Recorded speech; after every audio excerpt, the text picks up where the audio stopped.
여러분 반갑습니다. 김종훈 변호사입니다. 오늘은요, 강제추행과 관련해서 눈여겨볼 만한 하급심 판례 2개를 소개하려고 이 영상을 찍게 되었습니다.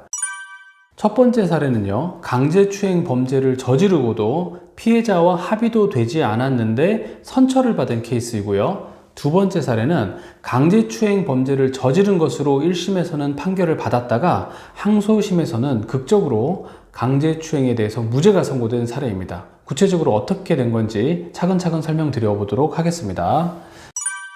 첫 번째 사건은요, 지하철역 대합실에서 발생한 사건입니다. 이 피고인은 그 전에 한 번도 본 적 없는 피해 여성에게 성큼성큼 다가갔습니다. 그러니까 이 피해 여성은 도망가려고 했겠죠. 그런데 이 피고인이 도망가려고 하는 이 피해 여성을 양팔로 덥석 껴안아서 추행을 한 겁니다. 그래서 제1심 판결에서는 이 사람에 대해서 벌금 300만 원이 선고가 되었어요. 이 사건에서는 피해자하고 피고인이 합의가 안 됐거든요. 합의가 안 됐는데도 불구하고 벌금 300만 원이 선고된 것은 그렇게 큰 형이 선고된 것이 아니란 말입니다. 그럼에도 불구하고 이 사건에서는 피고인이 항소를 했습니다. 항소 이유는 1심의 형이 너무 무거워서 부당하다는 양형 부당을 이유로 항소를 한 것입니다. 여기에 대해서 항소심 법원은 이례적으로 이 피고인의 항소를 받아들여줬는데요.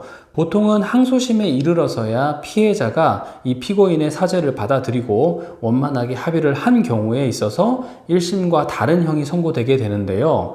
이 경우에는 항소심 끝까지 갔을 때도 피고인과 피해자가 합의가 안 되었는데도 불구하고 선처를 해 주었기 때문에 제가 이례적이라고 말씀을 드리는 것입니다. 과연 항소심에서는 무슨 이유 때문에 이 사람을 선처해 준 것인지 한번 보시죠.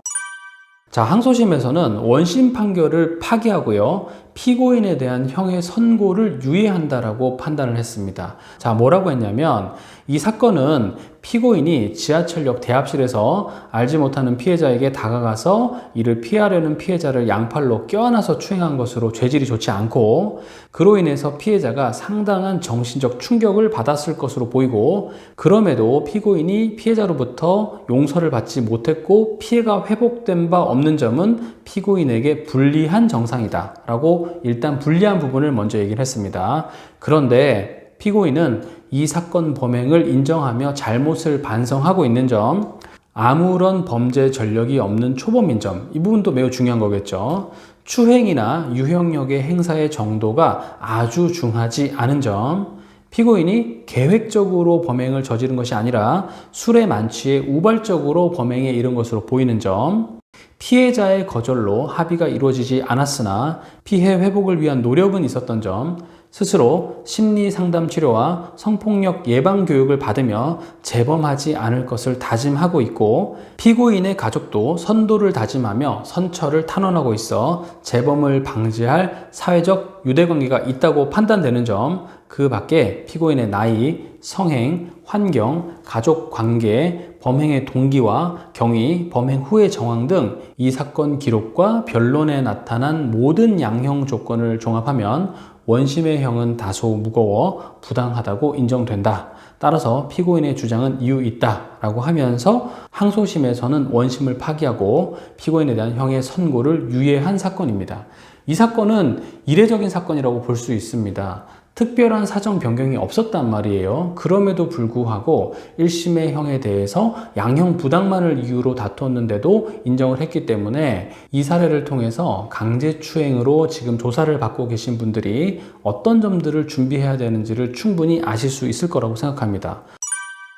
아까 제가 말씀드리려고 했던 두 번째 사례를 한번 소개해 드리겠습니다. 이 사건은요, 1심에서는 피고인에 대해서 강제추행의 점이 유죄로 인정이 되었다가 항소심에서는 강제추행이 아니라고 반대로 무죄가 났던 사건입니다. 어떻게 된 것인지 한번 보겠습니다. 자, 1심에서는요, 이 피고인이 피해 여성의 가슴을 밀었다라는 이유로 강제추행이 유죄가 선고되었던 사건입니다.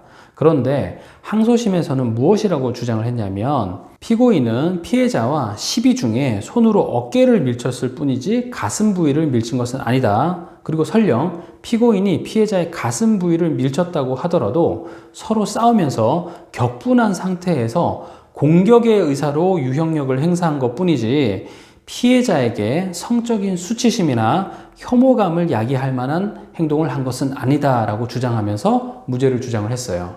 여기에 대해서 항소심에서는 뭐라고 판단을 했는지 한번 보는 게 필요하겠죠. 항소심에서는 먼저 대법원이 설치하는 강제추행 관련 법리를 이야기했습니다. 강제추행죄는 상대방에 대하여 폭행 또는 협박을 가하여 항고를 곤란하게 한 뒤에 추행행위를 하는 경우뿐만 아니라 폭행행위 자체가 추행행위라고 인정되는 경우도 포함되며, 이 경우의 폭행은 반드시 상대방의 의사를 억압할 정도의 것이어야 하는 것은 아니다. 추행은 객관적으로 일반인에게 성적 수치심이나 혐오감을 일으키게 하고 선량한 성적 도덕관념에 반하는 행위로서 피해자의 성적 자유를 침해하는 것이라고 할 것이고, 이에 해당하는지 여부는 피해자의 의사, 성별, 연령, 행위자와 피해자의 이전부터의 관계, 그 행위에 이르게 된 경위, 구체적인 행위 태양, 주위의 객관적 상황과 그 시대의 성적 도덕 관념 등을 종합적으로 고려하여 신중히 결정하여야 할 것이다 라고 하는 대법원 판례를 먼저 이야기를 했습니다.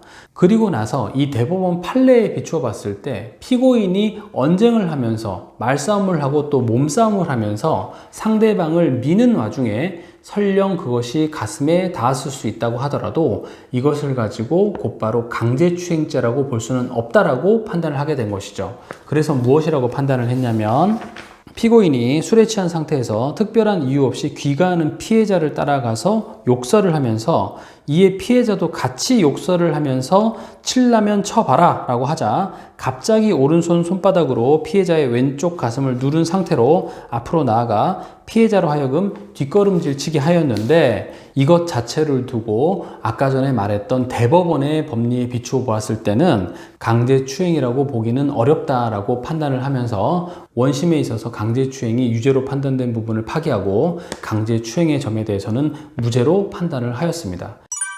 제가 오늘 말씀드린 이 두 가지 사례에서 여러분들이 무엇을 알 수 있냐면, 설령 강제추행으로 내가 기소를 당했다고 하더라도 혹시 내가 강제추행이 아닌 단순 폭행으로 의율되어야 하는 것은 아닌지 반드시 변호사의 검토를 받아보셔야 된다는 것이고, 두 번째로는 설령 강제추행을 인정한다고 하더라도 내가 최대한의 양형 참작 자료를 제출을 해서 선처를 받을 수 있는데도 불구하고 그런 것들을 미비하지는 않았는지 반드시 변호사와 상담해 보시기를 추천드리겠습니다. 오늘 제가 강제추행과 관련된 두 가지 사례를 말씀드렸습니다. 이 영상을 보시는 분 중에서 혹시라도 강제추행으로 인해서 재판받는 분이 계시고 변호사의 도움이 필요하다면 언제든지 제 변호사 사무실로 상담 문의 남겨주시기를 바라겠습니다. 저는 변호사 김주영 TV의 김주형 변호사였습니다. 감사합니다.